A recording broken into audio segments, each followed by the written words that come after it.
చెడుతనం లేని బుద్ధి. అతని బుద్ధిలో చెడుతనం లేదండి. అది ఆరోగ్యకరమైన బుద్ధి అంటే. మనుషులు శరీరానికి చిన్న రోగం వచ్చిందనుకోండి, ఏం చేస్తారు? వెంటనే డాక్టర్ని ఆశ్రయిస్తారు.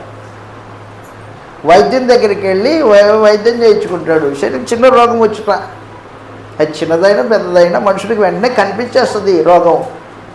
కానీ బుద్ధికి రోగం వచ్చింది, మనుషుడు కనుగోలేడు. బుద్ధికి రోగం వచ్చిందో లేదో మనుషుడు కనుగోవాలంటే వాడి మనోనేత్రాలు వెలిగింపబడాల. అరే, నేను చెడు ఆలోచన చేస్తున్నాను, ఇది దేవునికి విరోధమైంది.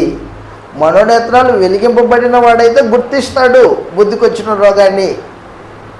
మనోనేత్రాలు వెలిగింపబడినోడు ఏం చేస్తాడంటే ఆ బుద్ధికి రోగం వచ్చిన సంగతి గుర్తించడు.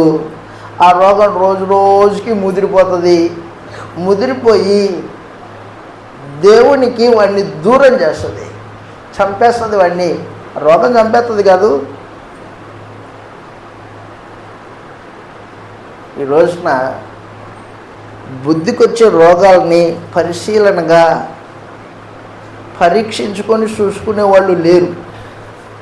బుద్ధికి వచ్చే రోగాలు ఏంటంటే అసూయ. అసూయ బుద్ధి రోగం. అది అసూయ, కక్ష, పగ, కోపము, దురాశ. ఏంటివి ఇవన్నీ? బుద్ధికి రోగాలు ఇవి. బుద్ధికి రోగాలు. ద్వేషం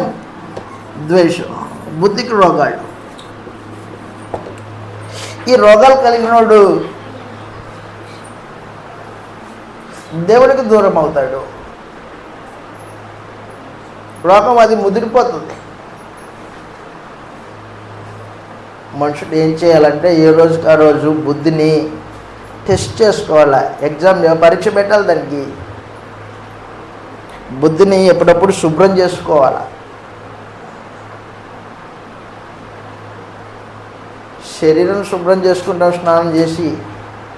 అలాగున ఆత్మసంబంధి అయిన వాడు, భక్తిపరుడు, శుభప్రదమైన నిరీక్షణ కలిగిన వాడు ఏం చేయాలన్నమాట? రోజు బుద్ధిని శుద్ధి చేసుకోవాలా. చెడు ఆలోచన వచ్చిందా శుద్ధి చేసేసేయి, రాకుండా చూసుకో. లేదనుకో ఆ రోగం నీలో ముదిరిపోతుంది. క్యాన్సర్ గడ్డ ఎలాగైతే మనిషిలో కనపడకోకుండా ఎదుగు